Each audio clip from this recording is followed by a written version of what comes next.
नौजवान भारत सभा लाहौर का घोषणा अप्रैल 1928।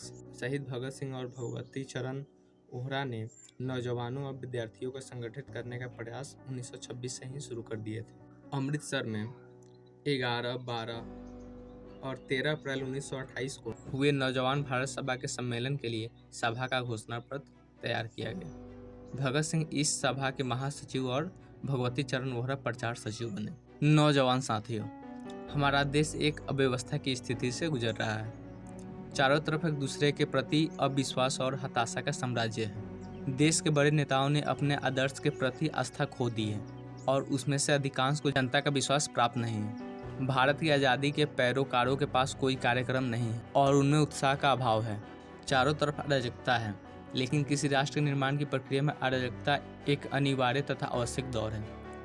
ऐसे ही नाजुक घड़ियों में कार्यकर्ताओं की ईमानदारी की परख होती है, उनके चरित्र का निर्माण होता है, वास्तविक कार्यक्रम बनता है और तब नए उत्साह, नई आशाओं, नए विश्वास और नए जोशो खरोशों के साथ काम आरंभ होता है। इसीलिए इसमें मन ओछा करने की कोई बात नहीं है। नौकरशाही के बड़े पैमाने पर गुणगान करने वाले गीत अब सुनाई नहीं देते। अंग्रेज का हमसे एक ऐतिहासिक प्रश्न है कि तुम तलवार से प्रशासित हो गए या कलम से। अब ऐसा नहीं रहा कि उसका उत्तर ना दिया जाता हो। लॉर्ड वर्केन हेड के शब्दों में, हमने भारत को तलवार के सहारे जीता और तलवार के बल से ही हम अब उसे अपने हाथ में रखेंगे। इस खरेपन ने सब कुछ साफ कर दिया है। जालियांवाला और मानावाला के अत्याचारों को याद करने के बाद उदित करना कि अच्छी सरकार स्वशासन का स्थान नहीं ले सकती, बेहूदगी ही कही जाएगी।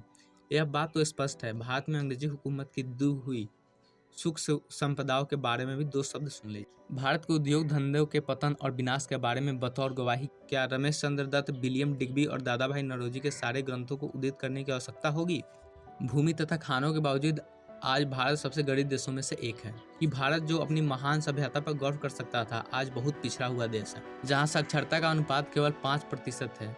क्या लोग यह नहीं जानते कि भारत में सबसे अधिक लोग मरते हैं और यहाँ बच्चों की मौत का अनुपात दुनिया में सबसे ऊंचा है? प्लेग, हैजा, इन्फ्लुएंजा तथा इसी प्रकार की महामारियाँ आए दिन की व्याधि बनती जा रही है। क्या बार बार यह सुनना कि हम स्वशासन के योग्य नहीं हैं एक अपमानजनक बात नहीं है? क्या यह तौहीन की बात नहीं है कि गुरु गोविंद सिंह, शिवाजी और हरि सिंह जैसे शूरवीरों के बाद भी हमसे कहा जाए कि हम में अपनी रक्षा करने की क्षमता नहीं है?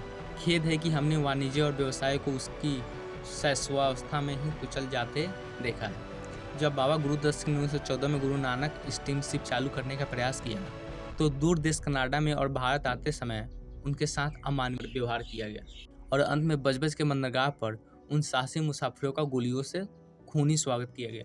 उस भारत में जहां द्रौपदी की सम्मान की रक्षा में महाभारत जैसा महायुद्ध लड़ा गया था, वहां 1919 में दर्जनों द्रौपदियों को बेइज्जत किया गया, उनके नंगे चेहरों पर थूका गया। क्या हमने यह सब नहीं देखा? फिर भी मौजूदा व्यवस्था से संतुष्ट? क्या यह जीने योग्य जिंदगी है?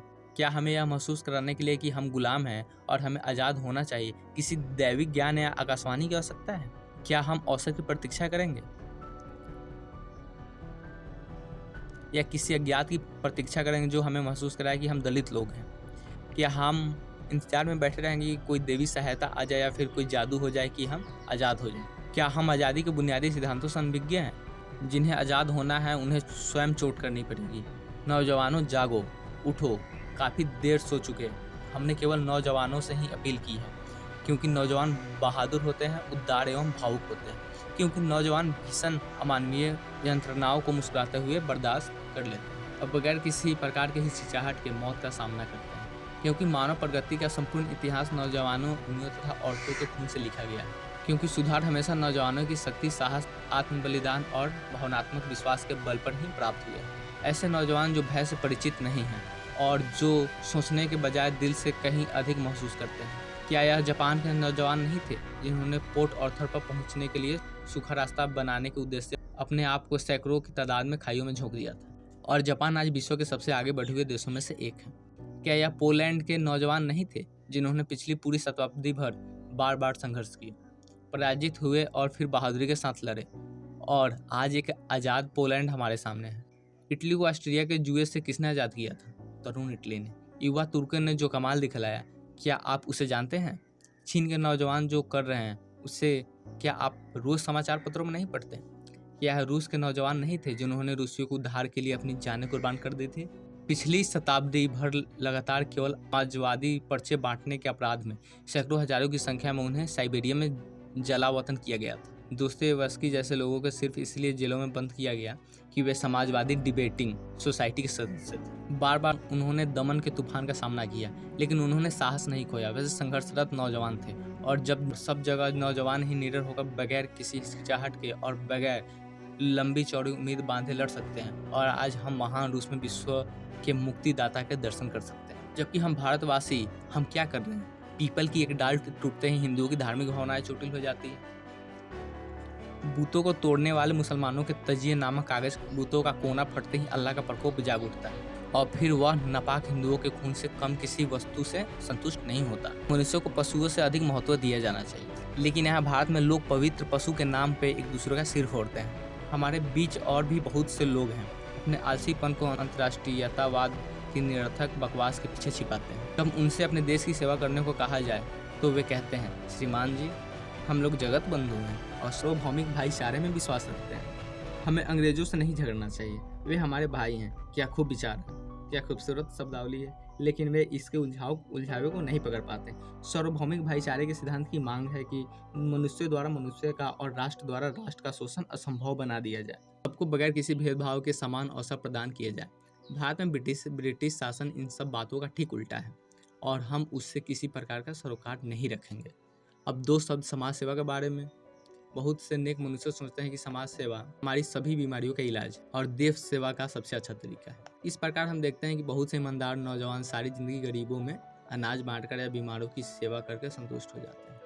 यह अच्छे और आत्मत्यागी लोग हैं, लेकिन वह समझ पाने में असमर्थ है कि भारत में भूख और बीमारी की समस्या को खैरात के माध्यम से हल नहीं किया जा सकता। धार्मिक अंधविश्वास और कट्टरपन हमारी प्रगति में बहुत बड़े बाधक हैं। वे हमारे रास्ते के रोड़े साबित हुए हैं, और हमें उनसे हर हालत में छुटकारा पा लेना चाहिए। जो चीज़ आज़ाद विचारों को बर्दाश्त नहीं कर सकती, उसे समाप्त होना चाहिए। इसी प्रकार की और भी बहुत सी कमजोरियां हैं जिन पर हमें विजय पानी है। हिंदुओं का दकियानुसीपन और कट्टरपन, मुसलमानों की धर्मधनता तथा दूसरे देशों के प्रति लगाव, और आमतौर पर सभी संप्रदायों के लोगों का संकुचित दृष्टिकोण आदि बातों का विदेशी शत्रु हमेशा लाभ उठाता है। इस काम के लिए सभी समुदायों के क्रांतिकारी उत्साह वाले नौजवान की आवश्यकता है। हमने कुछ भी हासिल नहीं किया, और हम किसी भी उपलब्धि के लिए कुछ भी त्याग करने को तैयार नहीं हैं। संभावित उपलब्धि में किस संप्रदाय का क्या हिस्सा होगा, यह तय करने में हमारे नेता आपस में झगड़ रहे हैं। महज अपनी बुजदिली और आत्मत्याग की भावना के अभाव के छिपाने के लिए वे असली समस्या पर पर्दा डालकर नकली समस्या खड़ी कर रहे हैं। यह आराम तलब राजनीतिज्ञ हड्डियों के उन मुट्ठी टुकड़ों पर आंखें गड़ाए बैठे हैं जिन्हें जैसा उनका विश्वास है सशक्त शासकगण उनके सामने फेंक सकते हैं। यह बहुत ही अपमानजनक बात है। जो लोग आज़ादी की लड़ाई में बढ़कर आते हैं वे बैठकर यह तय नहीं कर सकते कि इतने त्याग के बाद उनकी कामयाबी होगी। इन्हें इतना सुनिश्चित करना चाहिए। इस प्रकार के लोग कभी भी किसी प्रकार का त्याग नहीं करते। तो की आवश्यकता है जो बगैर उम्मीदों के निर्भय होकर और बगैर किसी प्रकार की हिचकिचाहट के लड़ने को तैयार हो, और बगैर सम्मान के, बगैर आंसू बहाने वाले और बगैर प्रशस्तिगण के मृत्यु का आलिंगन करने को तैयार हो। इस प्रकार के उत्साह के अभाव में हम दो मोर्चे वाले उस महान युद्ध को नहीं लड़ सकेंगे जिसे हमें लड़ना है। यह युद्ध दो मोर्चों वाला है, क्योंकि हमें एक तरफ अंदरूनी शत्रुओं से लड़ना है और दूसरी तरफ बाहरी दुश्मन से। हमारी असली लड़ाई स्वयं अपनी अयोग्यताओं के खिलाफ है। हमारा शत्रु कुछ हमारे अपने लोग निजी स्वार्थ के लिए उनका फायदा उठाते हैं। पंजाब के नौजवानों, दूसरे प्रांतों के युवक अपने क्षेत्रों में जीतोड़ परिश्रम कर रहे हैं। बंगाल के नौजवानों ने 3 फरवरी को जिस जागृति तथा संगठन क्षमता का परिचय दिया, उससे हमें सबक लेना चाहिए। अपनी तमाम कुर्बानियों के बावजूद हमारे पंजाब को राजनीतिक तौर पर पिछड़ा हुआ प्रांत कहा जाता है। क्यों? क्योंकि लड़ाकू कौम होने के बावजूद हम संगठित एवं अनुशासित नहीं हैं। हमें तक्षशिला विश्वविद्यालय पर गर्व है, लेकिन आज हमारे पास संस्कृति का अभाव है, और संस्कृति के लिए उच्च कोटि का साहित्य चाहिए जिसकी संरचना सुविकसित भाषा के अभाव में नहीं हो सकती। दुख की बात यह है कि हमारे पास उनमें से कुछ भी नहीं है। देश के सामने उपस्थित उपरोक्त प्रश्नों का समाधान तलाश करने के साथ साथ हमें अपनी जनता को आने वाले महान संघर्ष के लिए तैयार करना पड़ेगा। हमारी राजनीतिक लड़ाई 1857 के स्वतंत्रता संग्राम के ठीक बाद से ही आरंभ हो गई थी। वह कई दौरों से होकर गुजर चुकी है। 20वीं शताब्दी के आरंभ से अंग्रेज नौकरशाही ने भारत के प्रति एक नई नीति अपनाई है। वे हमारे देश के पूंजीपति तथा निम्नपति वर्ग को सहूलियत देकर उन्हें अपने तरफ मिला रहे हैं। दोनों का हित एक हो रहा है। भारत में ब्रिटिश पूंजी अधिकाधिक प्रवेश का यही परिणाम होगा। निकट भविष्य में बहुत शीघ्र हम उस वर्ग को तथा उसके नेताओं को विदेशी शासकों के साथ देखेंगे। किसी गोलमेज कॉन्फ्रेंस या किसी प्रकार की किसी संस्था द्वारा दोनों के बीच समझौता हो जाए। अब उनमें शेर और लोमड़ी के बच्चे का रिश्ता नहीं रह जाएगा।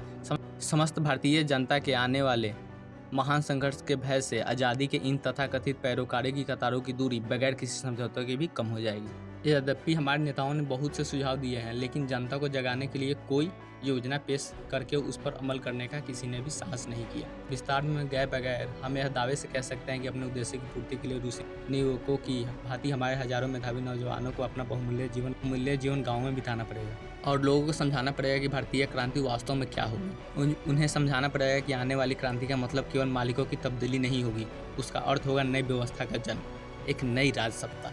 यह एक दिन या एक वर्ष का काम नहीं है, कई दशकों का अद्वितीय आत्मबलिदान ही जनता को उस महान कार्य के लिए तत्पर कर सकेगा और इस कार्य को केवल क्रांतिकारी युवक ही पूरा कर सकेंगे।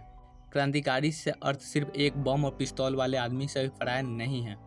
युवकों के सामने जो काम है वह काफ़ी कठिन है और उनके साधन बहुत थोड़े हैं। उनके मार्ग में बहुत सी बाधाएं भी आ सकती हैं, लेकिन थोड़े किंतु निष्ठावान व्यक्तियों के उनके मार्ग में बहुत सी बाधाएं भी आ सकती है। युवकों के सामने जो काम है वह काफ़ी कठिन है और उनके साधन बहुत थोड़े हैं। उनके मार्ग में बहुत सी बाधाएं भी आ सकती हैं, लेकिन थोड़े किंतु निष्ठावान व्यक्तियों की लगन उन पर विजय पा सकती है। युवकों को आगे जाना चाहिए। उनके सामने जो कठिन एवं बाधाओं से भरा हुआ मार्ग है, उन्हें जो महान कार्य संपन्न कराना है, उसे समझाना होगा। उन्हें अपने दिल में यह बात रख लेनी चाहिए कि सफलता मात्र एक संयोग है, जबकि बलिदान एक नियम। उनके जीवन अनवरत असफलताओं के जीवन हो सकते हैं। गुरु गोविंद सिंह को आजीवन जिन नारकीय परिस्थितियों का सामना करना पड़ा था, हो सकता है उससे भी अधिक नारकीय परिस्थितियों का सामना करना पड़े, फिर भी उन्हें यह कहकर कि अरे यह सब तो भ्रम था, पश्चाताप नहीं करना पड़ेगा। नौजवान दोस्तों, इतनी बड़ी लड़ाई में अपने आप को अकेला पाकर हताश मत होना। अपनी शक्ति को पहचानो, अपने ऊपर भरोसा करो। सफलता आपकी है। धनहीन, निसहाय एवं साधनहीन अवस्था में भाग्य आजमाने के लिए अपने पुत्र को घर से बाहर भेजते समय जेम्स गैरी बॉल्डी की महान जननी ने उससे जो शब्द कहे थे उन्हें याद रखो। उसने कहा, 10 में से 9 बार एक नौजवान के साथ जो सबसे अच्छी घटना हो सकती है वह यह है कि उसे जहाज की छत पर से समुद्र में फेंक दिया जाए, ताकि वह तैरकर या डूबकर स्वयं अपना रास्ता तय करे। प्रणाम है उस माँ को जिसने शब्द कहे और प्रणाम है उन लोगों को जो इन शब्दों पर अमल करेंगे। इतालवी पुनरुत्थान के प्रसिद्ध विद्वान मेजनी ने एक बार कहा था, सभी गैर महान राष्ट्रीय आंदोलन का शुभारंभ जनता का विख्यात या अनजाने प्रभावशाली व्यक्तियों से होता है, जिनके पास समय और बाधाओं की परवाह न करने वाली विश्वास तथा इच्छा शक्ति के अलावा और कुछ नहीं होता।